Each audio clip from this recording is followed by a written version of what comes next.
we as humans could do every single thing that happened in that movie. Yeah. We're getting shot at, we're shooting at them. We don't need to think about it anymore. These are your guys, right? These are your guys. Yeah. Bam!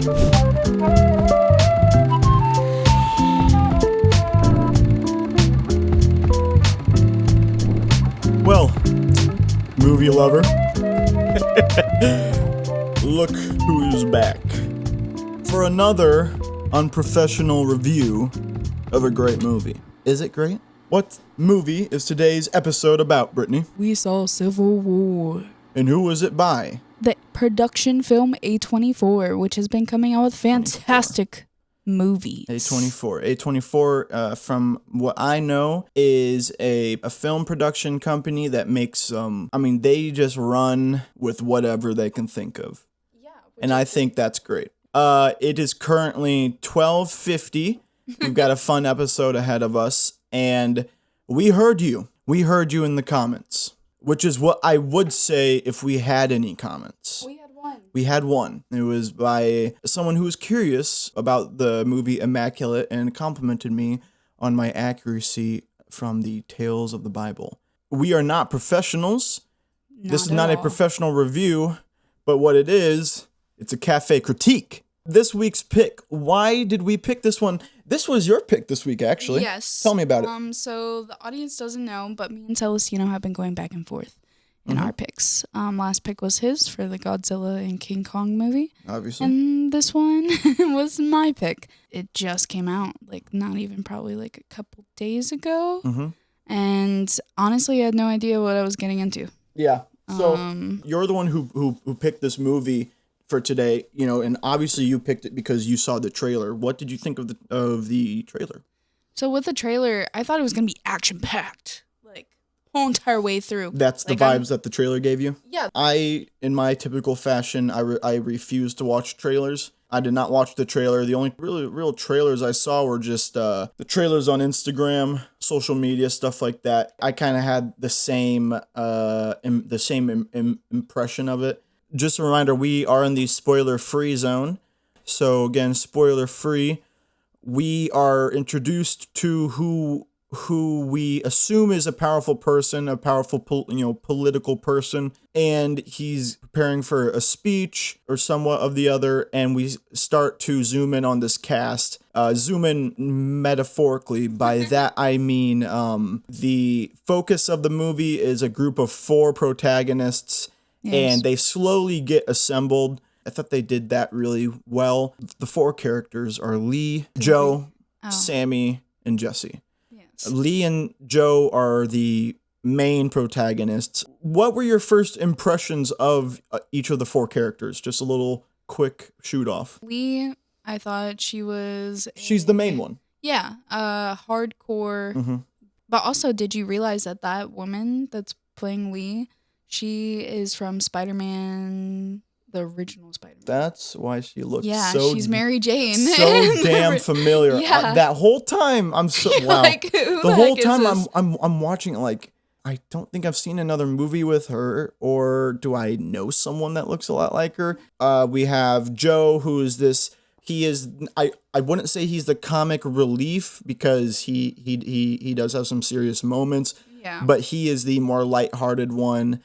Whereas Lee is desensitized, he is more emotional, I would say. And then we have Sammy, who's this older cat who is somewhat of a rival to Lee, but they only touch on that with one sentence. The rest of the movie, they are all buddies. Yeah. And then Jesse is this younger protagonist that Jesse meets.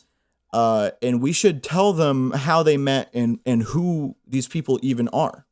So they're all long-term journalists besides the younger girl. Well, specifically they're war journalists. Yes. So that's what they are. So that's why they're all related in the sense of the story.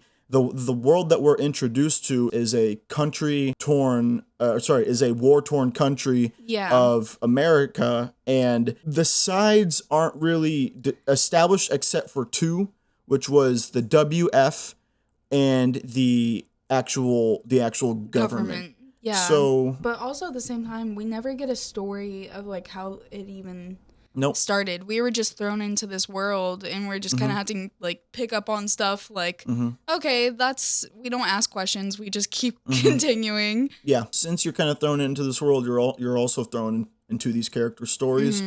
So you don't really fully know. But that's what's nice, is that even though there's obviously an established relationship between everyone, you do still get to see those relationships change. Yeah. And eventually, after some dialogue, and they talk about the journey that they're about to go on, they finally embark, the four of them. Yep. And their goal is what? To go to DC. To go to DC. To interview the president. Because it's the president's fault for all of this. This president character, everyone is explaining and describing how, this whole thing is his fault.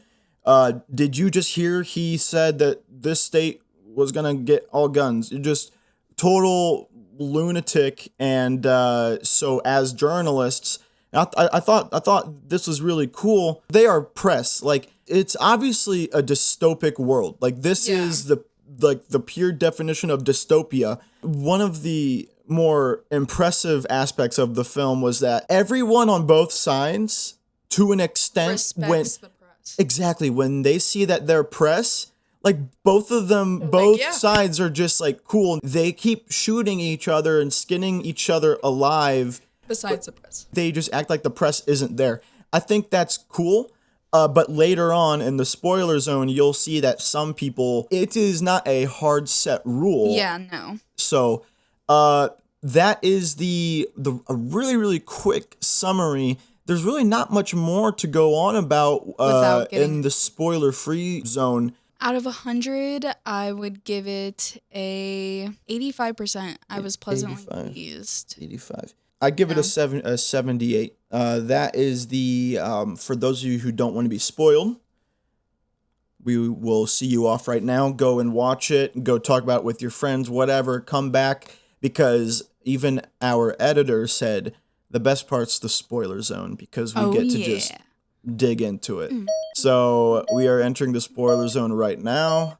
And damn. I've never seen a war movie really focused on the press. Super cool. They were even moving like a militia, you know? Like, you see like the three soldiers strafe from behind one wall to another, and then the press does the same exact thing. Like, they move just like them. They hold their cameras just like their guns. What I found really interesting, that the press is such an important entity to everybody, that like we said just a second ago.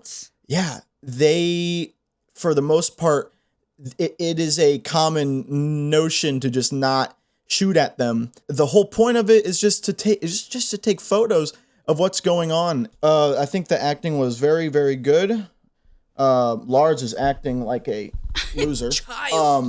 I think the acting was very, very good. There was nothing wrong with the acting. I think the acting's a 10. Yeah, the acting's definitely the acting 10. was certainly 10. With a movie like this, the acting has to be the best part. You don't have a lot of Marvel CGI to kind of backboard off of. Yeah, no. You don't have a nostalgic story that everyone's already attached to backboard off of. It has to be the acting. I think the story was I guess I should say storytelling, because the story and the storytelling are two different things. Yeah. The storytelling, I would give an 8. What do you think? I would definitely give it an 8 as well, just because we were missing some key aspects, like how it all started. I mean, you get like hints here and there, but nobody's like, this is why the Civil War started. Right. So we're just kind of, like we both said, thrown into it. But the storytelling, I felt like, was also still pretty good. This movie, that like, I was uncomfortable from the start to the finish. Just like genuinely uncomfortable, just because of the reality of the movie. We as humans could do every single thing that happened in that movie. Yeah. There were no works of fiction. There were no crazy scientific, anomalies. It was purely something that that mankind could easily accomplish right now, which is what made it pretty uncomfortable for me. What also made it uncomfortable for me, and I say that in the best way, like that was what they were trying to do, and it worked on me, is the fact that like this is, I mean, we've already been through one civil war in our past, and if the movie followed the perspective of the side that our protagonists were fighting, if we were following the so-and-so bad guys, and I put bad guys in quotes because, I mean, if you really exactly, if you really think about it, the bad guys, whoever you think is the bad guy, we are being fed what they are trying to make us think the bad guy is. But for people who actually want to really think about it, what is our side doing different from their side? Obviously, their side is the one that started it with the president. Mm-hmm. But again, I mean, now we have the point where like civilians are dying for these causes. That's kind of leads us into, there's one scene in the film where they pull up on their journey to go to DC through this like Christmas area, and immediately like they see a army man like dead in the road. They're like, oh, should we go? And they moved up just a little bit, and then someone started shooting at them. Mm-hmm. So they hauled it and got behind another car that was in the way, so that way they could protect themselves. But then you see these two guys with snipers just sitting there, and he's trying to explain it. The people that are shooting are trying to explain to Joe why they're shooting. He's like, what side are you on? What side are you on? Do you even know who's in there? Blah, blah, blah. And he's like, the best scene. Dude. The best scene. We're getting shot at. So we're going to shoot back. And the reason why that scene is so unequivocally genius to the film is because that scene alone explains the entire film. Yeah, exactly. Like, those two dudes, you know, you have the press, you have Joe and Lee pressing them. Who are you? Who do you think that person is? Who do you think they're this? Do you think they're that? And the sniper is like, dude, we're getting shot at. We're shooting at them. Yeah. We don't need to think about it anymore. I mean, I think that's perfect. And then they end up getting away. There's a lot of exposition. I almost called it fluff. It really wasn't though. There's a lot of driving, but when they're driving, I feel like each time they got in the car, their characters changed more and more. Yeah, the first time you have Jessie, this kid with a star in her eye. Yeah. Like, I want to be a war photographer. Sammy, who's like he's totally jaded. He's been doing this whole life, but not as good as Lee, who was like the legend of this. And then you have Joe, who is Lee's work partner. But then each time they got in the car, like they would get in the car, then they would get out because they had a conflict. They would get back. They would get back in the car. They would get out because they had a conflict. Each time they got back into the car, their characters shifted more and more. Like you have Jessie, who's slowly turning into what Lee is. Yes, jaded. Exactly. You have Sammy, who dies, unfortunately, which was honestly kind of sad. And I wanted to cry, but I couldn't because the movie like forces you to move on. Yeah. Like, get over it. Let's go. Because they are trying to make you, because that's what Lee said at the very beginning. So Jessie, it was like Jessie's first encounter with some like real stuff. Yeah. And she's all shaken up about it. And Lee says, don't even think about it. When you start thinking about it, you've already lost. So that's what the movie tries to do to you as the viewer. Sammy gets shot, but it's like, no, you just move right on because that's what Lee's been trying to do. So Sammy dies, and then Joe becomes he's still himself, but he does become a bit more serious of a character. Honestly, yeah. I mean, I don't even know if he becomes more serious. I think that was the first time he's ever broke. You know? Yeah. That one scene where it was on him crying, yelling screaming, in the field.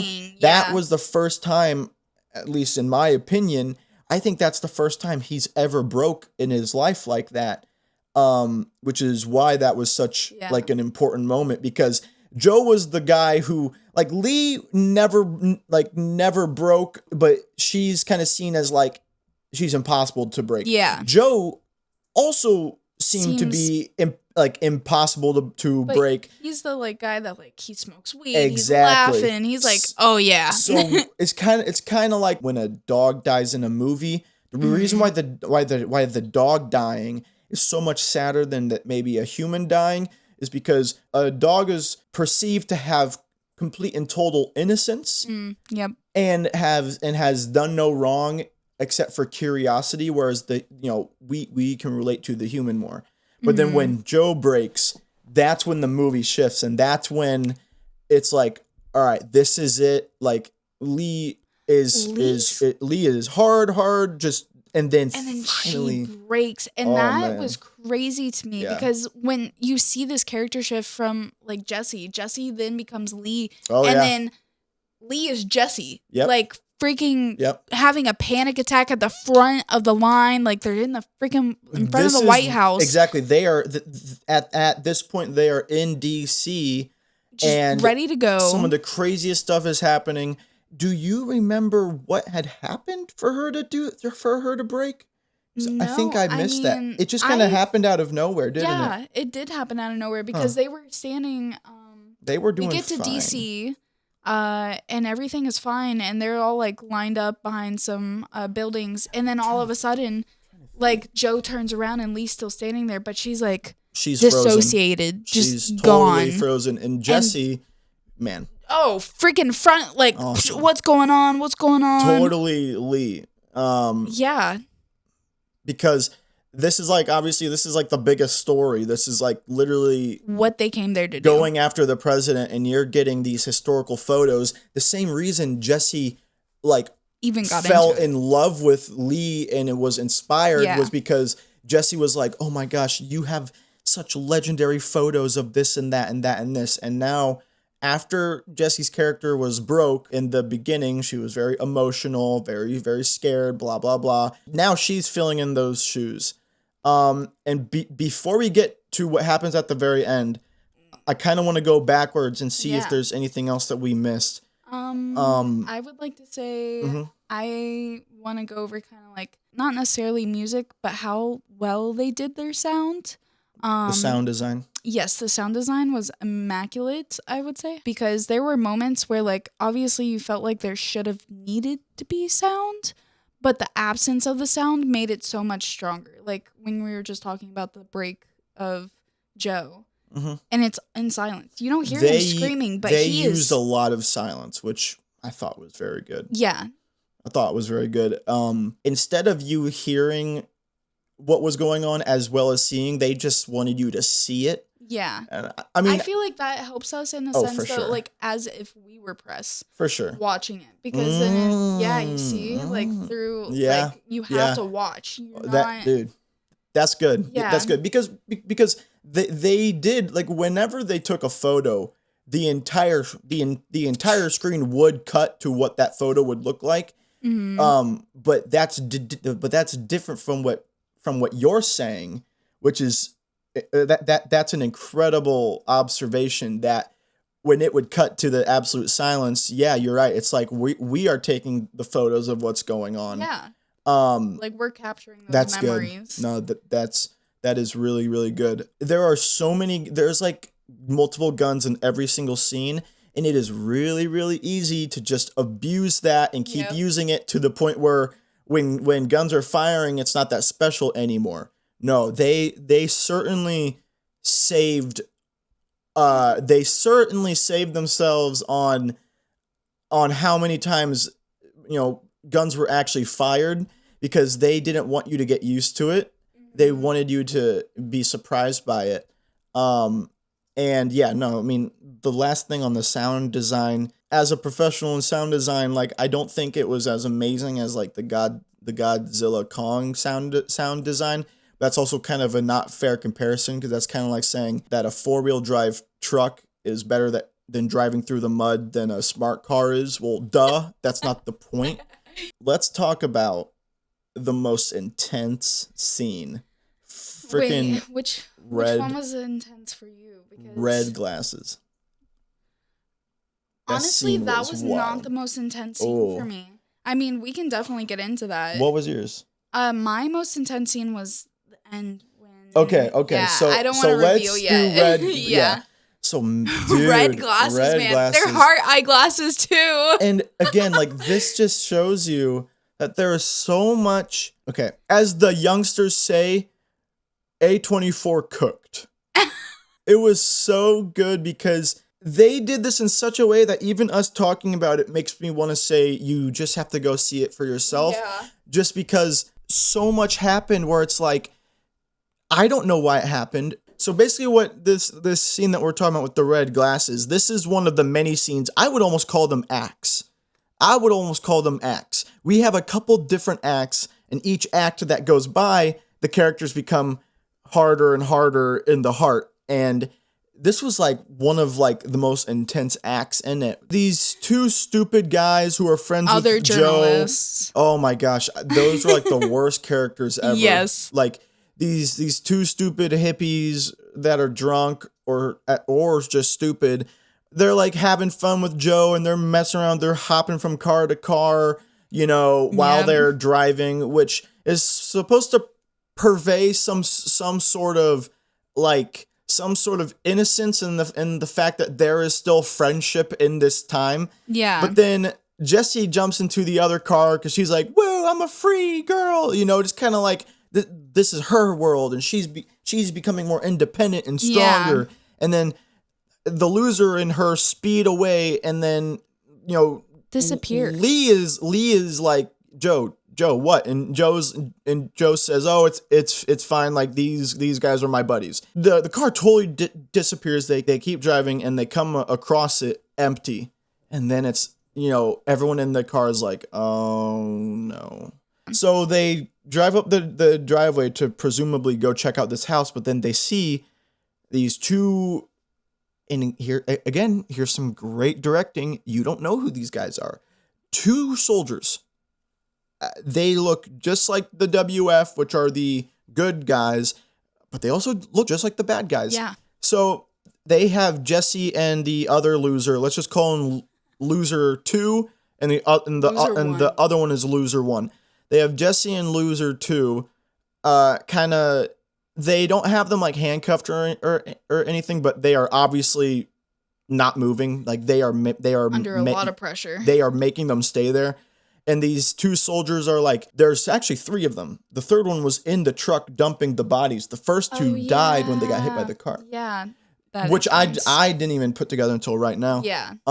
But they're dumping this like dump truck with bodies in it into what we find out after the conflict was like a mass grave. Yeah. Which we'll get into that in a second. But now we have Lee, Joe, Sammy, and Loser 1.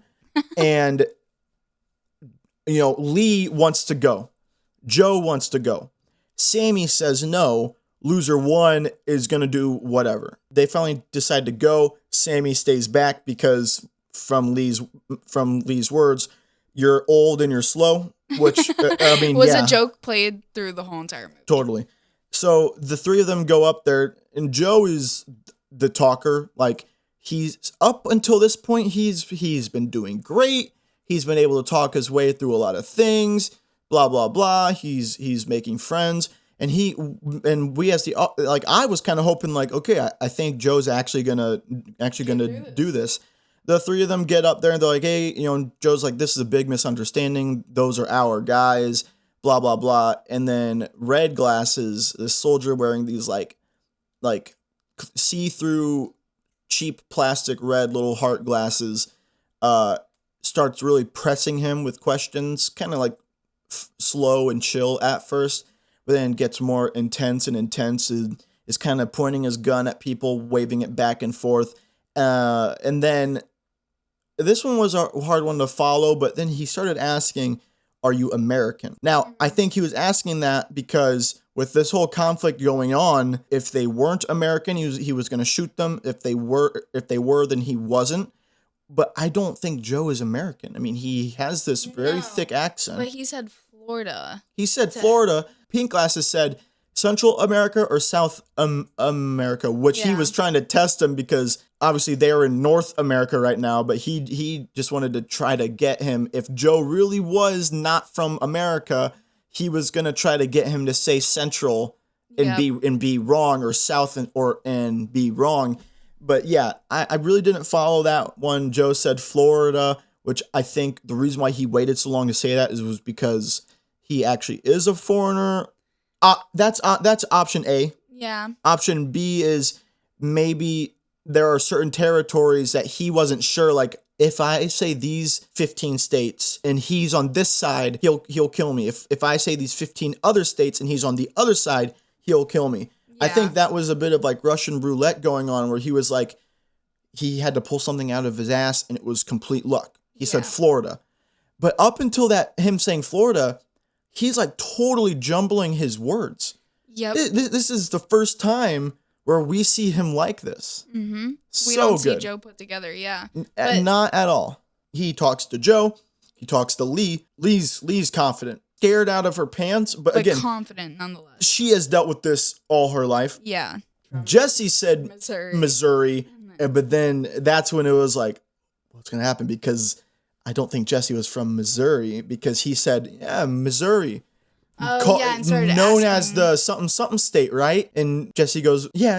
And he goes, why is that? And dude. Yeah. And he's so like, that's good. the real country, right? The like American right there. Oh man. What's this about? What an intense scene. And then finally he gets to loser one, who is breaking down totally. He is just totally, he's shaking, he's crying. He just lost his friend. Yeah, we didn't even say that. Oh.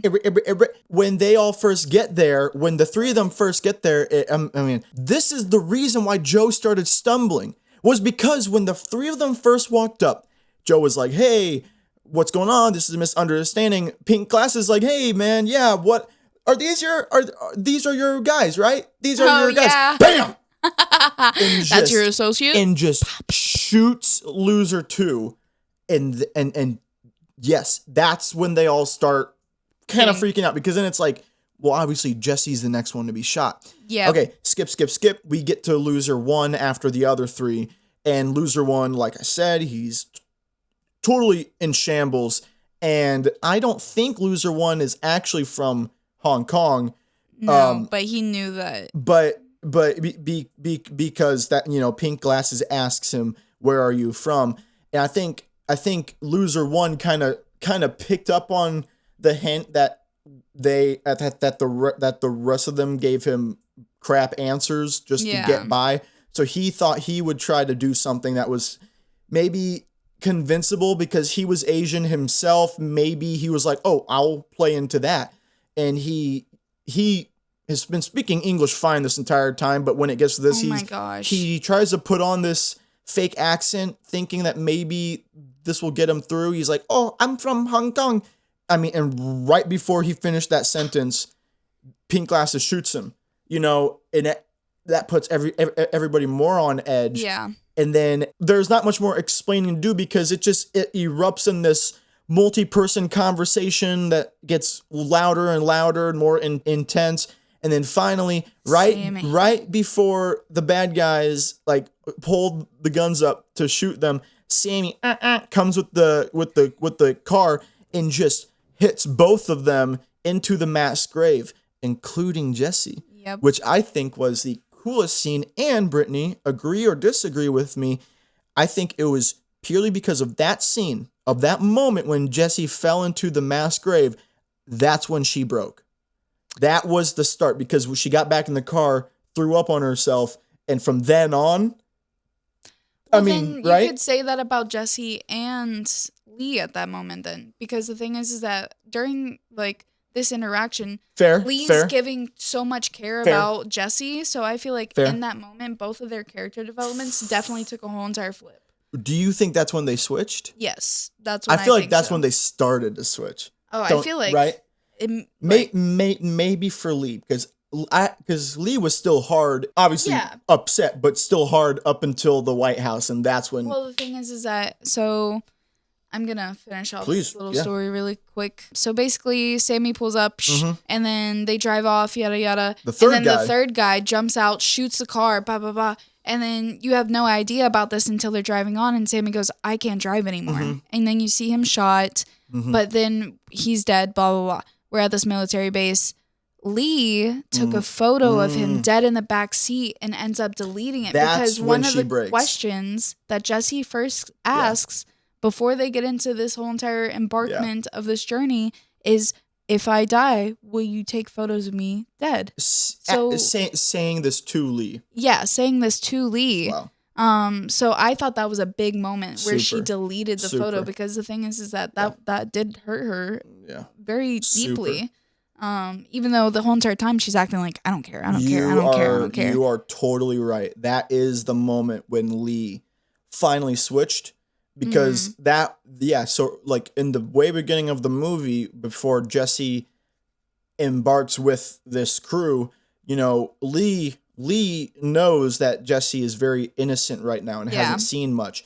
So Lee is kind of trying to be rough on her. She doesn't really know if it's a good idea to bring her along. She might drag us down, but they were driving and they stopped by this broken down helicopter, and Lee basically wanted to use it as an opportunity to kind of feel out what Jesse's motives are, what she's used to. So Lee says, just go take photos of this crashed helicopter. But then while she's taking those pictures, that's when Lee gets the opportunity to kind of be like, you know, why do you want to do this? Blah, blah, blah. And then that builds their relationship. And then that's when Jesse says the most important line in the entire movie, a line that gets referenced in the very last scene of the movie. That's when crazy. So Jesse asks, you know, knowing how hard, cold, ruthless Lee is, Jesse says, you know, with all these with all this war photography and you being so desensitized, if I die, would you take a picture of me? Right? And that's like, you in the audience are like, yo, that's like, crazy. That's totally a valid question. They are finally, you know, Frodo, Bilbo, and the frickin' dwarves are almost to the Mount Vesuvius, and because I mean this is again the hero's journey to a T. This is the same method that Tolkien used to write Lord of the Rings. They are finally at the location that they've said they were going to get to at the very start when everyone was alive. They're here. Their characters are breaking. Jesse's turning more into Lee. Lee's turning more into Jesse. Joe's kind of fine, you know. I think he's just kind of rubbed it off. And now we're at DC, and it's the height of the conflict, and we are in the front before even getting into the White House. Okay. We are at the entrance.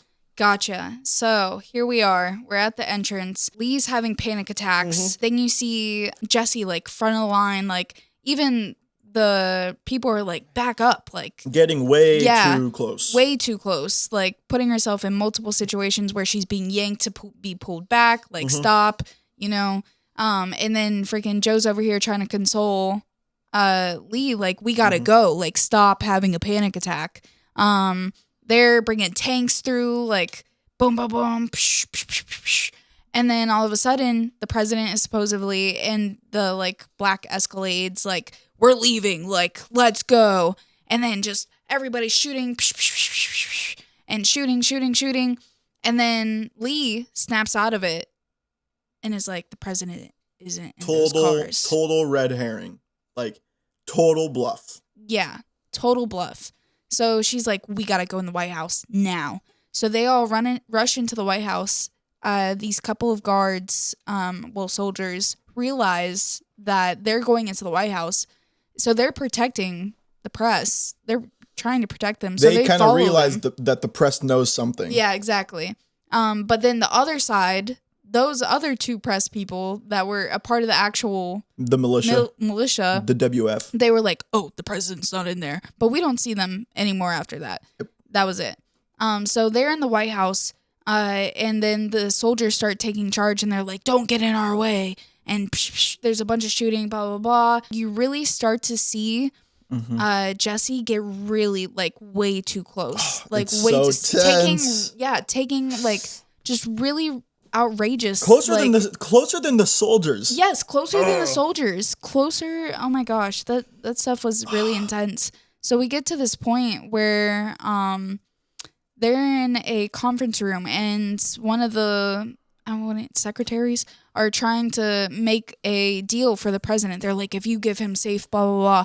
Person's like, safe what? Pfft, bye. I mean, and let me just pause right there. Like, that's what's so satisfying about this movie is because in so many other movies, it would be this stupid scene where they're trying to negotiate, and then maybe one of the people on our side says, "Yo, wait, listen, let's at least hear her out." No, they just don't. There was this one badass like black woman soldier. She was like, "No, wait." She was like the total leader. I was like, finally, a movie that doesn't like try to be empathetic with like the enemy. Like and that's what made the movie so uncomfortable too. Was like everybody got shot. Like, doesn't matter who you were. I thought to myself, man, if for some reason I was on the other side.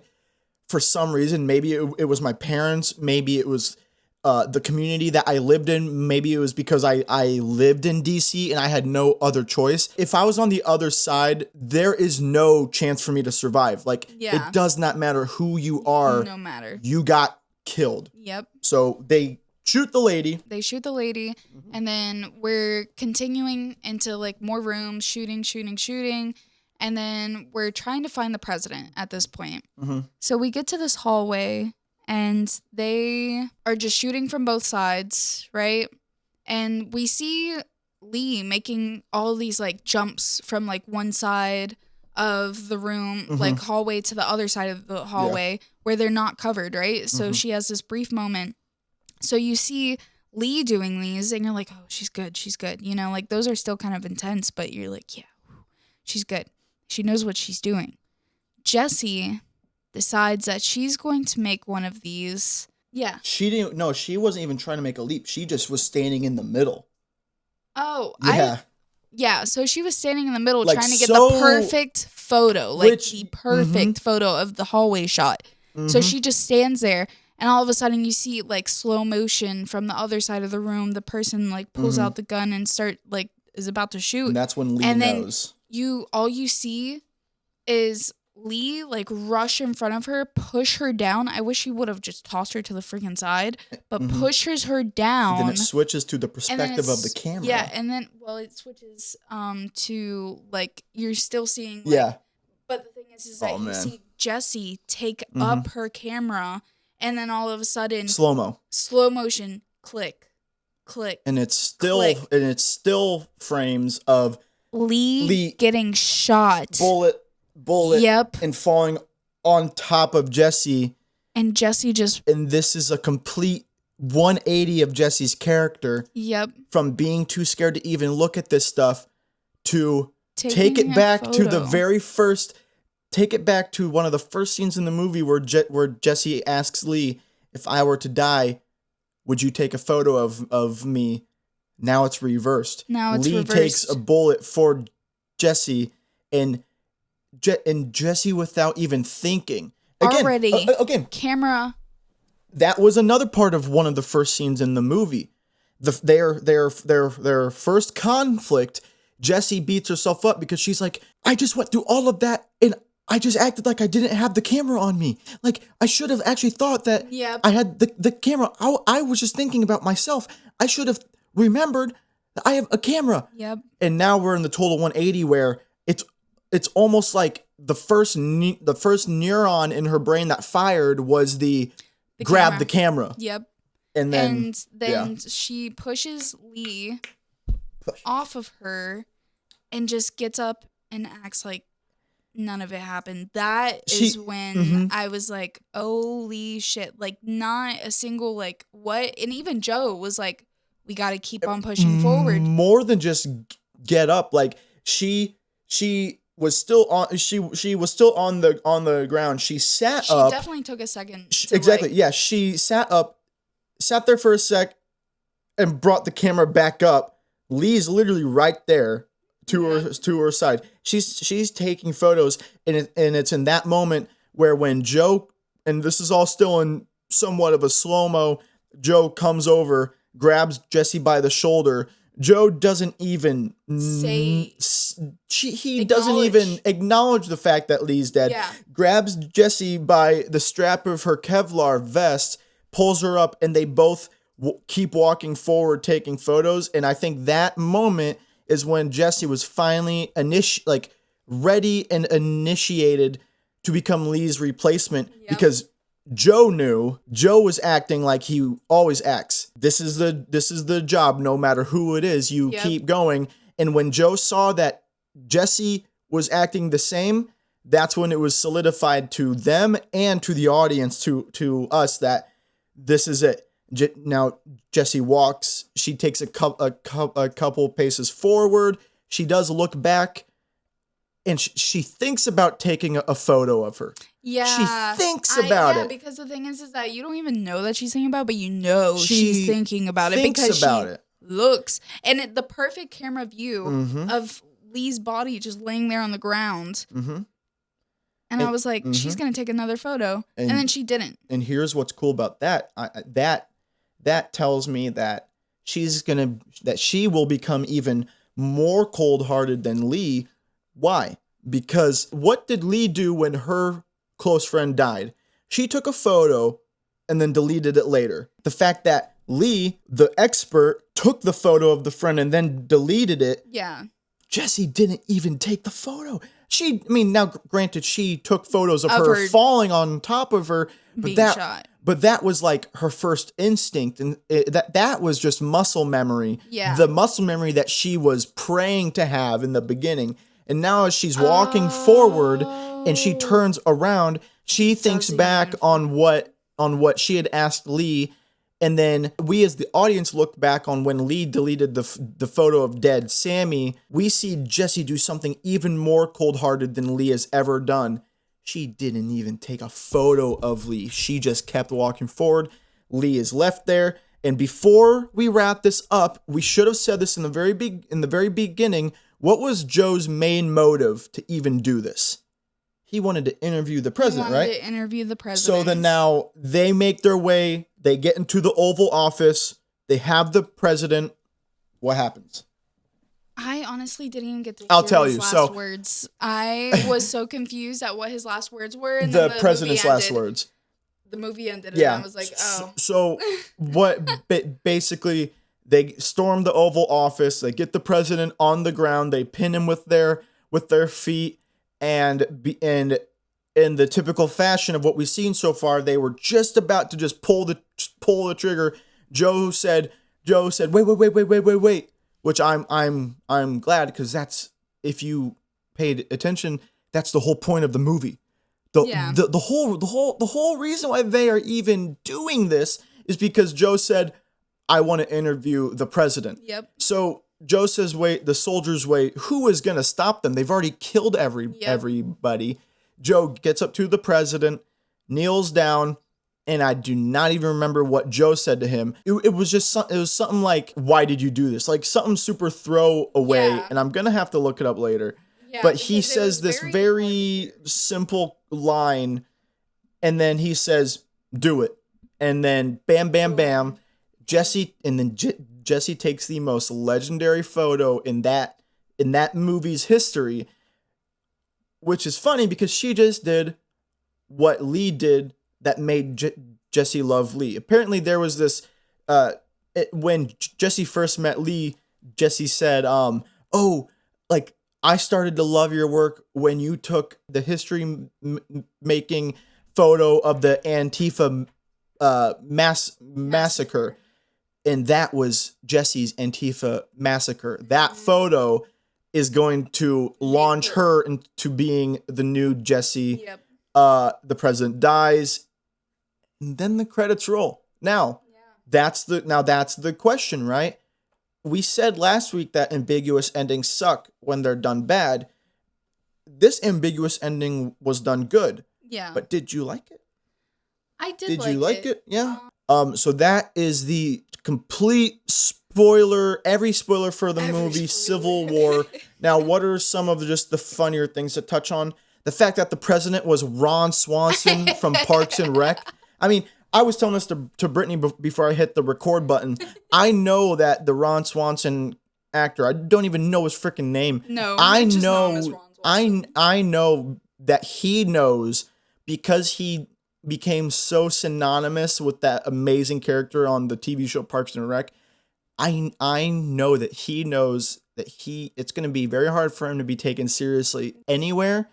It's the same thing that like Steve Carell has, where it's like he's Michael Scott. Like I don't care what movie you see him in, he's Michael Scott. He's Ron Swanson. How would you now rate the movie? I gave it a 78. I think I'm gonna do a 78, and I'll tell you why. Lots of points because it's creative, cool story. I thought the acting was splendid.